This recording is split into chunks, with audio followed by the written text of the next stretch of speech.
Subscribe now and press the bell icon to GEPL Capital's YouTube channel and never miss out on any stock market update and build your knowledge on investment. வணக்கம் நண்பர்களே, இந்த வார பங்கு குறியீடு Nifty 15799 நிறைவு பெற்று 129 புள்ளிகள் அதிகரித்து 0.82% ஆதாயத்துடன் வாரத்தின் சிறிய லாபத்துடன் நிறைவு பெற்றுள்ளது. இந்த வாரத்தில் நிஃப்டி இதுவரை காணாத உச்சமான 15835 அடைந்து புதிய உச்சம் கண்டு அதன் அருகில் நிறைவு பெற்றுள்ளது. நிஃப்டியின் வாரம் காட்டும் அட்டவணை மற்றும் தினசரி வேகம் காட்டும் அட்டவணை எல்லா வகையிலும் மேல் நோக்கி திரும்பியவாறு உள்ளது. இது பங்கு சந்தை மேலும் வலுவாக இருப்பதை மேற்கோள் காட்டுகிறது. நிஃப்டியின் தினசரி அட்டவணை நிலையாக உச்சம் பார்த்தவாறு உள்ளது மற்றும் இதுவரை கண்டுள்ளாத உச்சத்தில் முடிந்துள்ளது. இதனால் பங்கு சந்தை வலுவாக ஏற்றத்தின் திசையில் நகரும். தினசரி நிஃப்டியின் வேகம் குறிக்கும் குறியீடு நிலையாக 65க்கும் மேல் உள்ளது. இதனால் பங்கு சந்தை குறுகிய காலம் மற்றும் நடுத்தர காலத்தில் ஏற்றத்துடன் இயங்கும். நிஃப்டியின் உடனடி சப்போர்ட் லெவல் 15566. இது இந்த வாரம் நிஃப்டி கீழ்நோக்கி சென்ற அளவு. இதை உடைத்தால் 15374க்கும் கீழ்நோக்கி செல்ல வாய்ப்பு உள்ளது. 15374 இது 2 வாரத்தில் நிஃப்டி கீழ்நோக்கி சென்ற அளவு.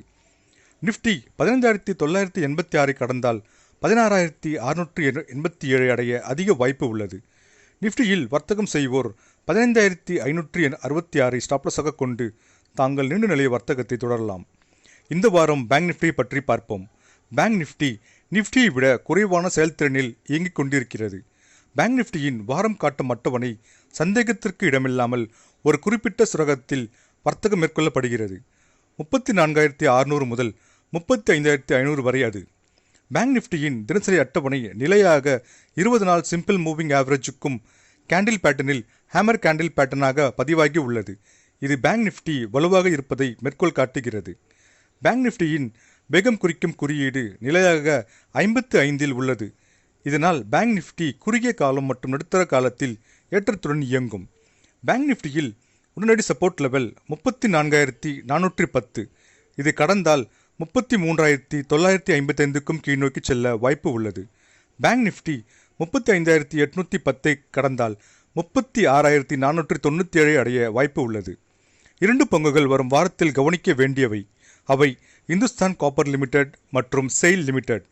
இந்துஸ்தான் காப்பர் பங்கை 166 முதல் வாங்கலாம். 198 முதல் செல்லக்கூடும். 156 ஸ்டாப்லாஸாக கொண்டு இந்துஸ்தான் காப்பர் லிமிடெட் பங்கை வாங்கலாம். செயில் பங்கை 132 முதல் வாங்கலாம். 150 வரை நகரக்கூடும். 123 ஸ்டாப்லாஸாக கொண்டு செயில் லிமிடெட் பங்கை வாங்கலாம். மீண்டும் அடுத்த வாரம் சந்திப்போம். மேலும் அதிக வீடியோக்களுக்கு GEPL கேபிட்டல் யூடியூப் சேனலை சப்ஸ்கிரைப் செய்யவும். நன்றி.